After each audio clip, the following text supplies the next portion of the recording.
Kwasi Kwarteng may not be the first person that springs to mind to give me lessons in how to behave in power. I mean, he's the Chancellor who managed 30, 38, 39 days in power, slightly less than Liz Truss. And his ability as Chancellor, of course, leaves a lot to be desired, but his ability as a writer and his ability to point out Labour's distractions is not entirely misplaced. He's done a brilliant article in the I newspaper, and while Donald Trump prepares to re-enter the Oval Office with emboldened confidence and a penchant for upending global norms, the Labour government, says Kwasi Kwarteng, is emboldened and preoccupied itself with redecorating Downing Street. The media room's transformation from blue to red is symbolic, perhaps, but it doesn't pay the bills or bolster Britain's position against an imminent global recession. Indeed, one might say it simply wastes £80,000 or something. It is a waste of money, surely. It's like gold wallpaper.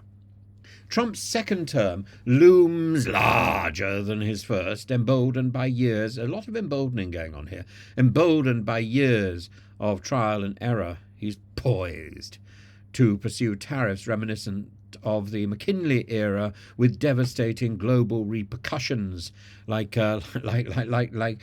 being awestruck by Kwasi Kwarteng's prodigious package, a 60% tariff on Chinese goods, threats to Canada, Mexico and the EU, and rhetoric that prizes dominance over diplomacy. This is all going to rattle the global economy, and the UK already teetering on the edge of recession. Why? Because of Brexit. Cannot afford to be caught unprepared. Yet Starmer and his cabinet seem more intent on optics than strategy, replacing panels in briefing rooms rather than preparing for economic storms. And Trump's worldview, win at all costs, means global trade will suffer.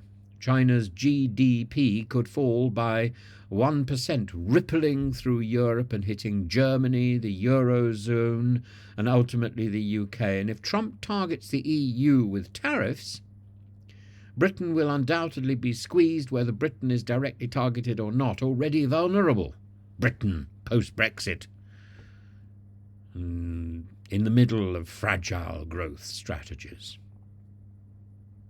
Kwarteng,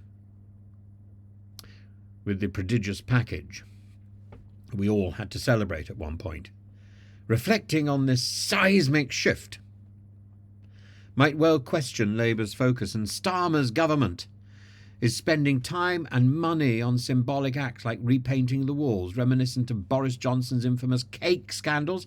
Because the cake... You thought I was going to mention the golden wallpaper again, didn't you? I'm not.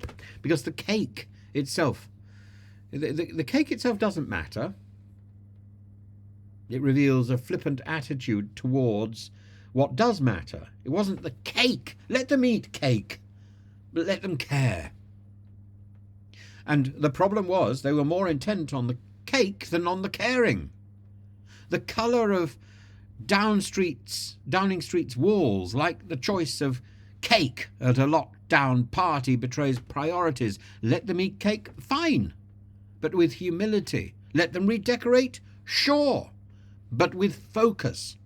Instead, Labour must address Trump's looming trade war and Britain's precarious position. National security is vital, but economic security is equally so. Trump's tariffs will punish Europe and indirectly undermine the UK. Starmer's government cannot afford distraction. Distraction by Elon Musk, distraction by Andrew Tate, distraction by Jess Phillips. All distraction. Starmer is only too ready to be distracted. And Starmer's government cannot afford distraction. It needs strategy, preparation, urgency. And Kwarteng, dismissed as a relic of Tory mismanagement. A prodigious package cast aside in the detritus of Liz Truss's premiership. But he might well have a point. As he sees it, Labour risks being unprepared for the real challenges ahead, and as Trump sharpens his axes for allies and adversaries alike, Britain should be ready, and Britain is not. Britain is distracted by a paintbrush and by words. Starmer needs to get his act together. He really does.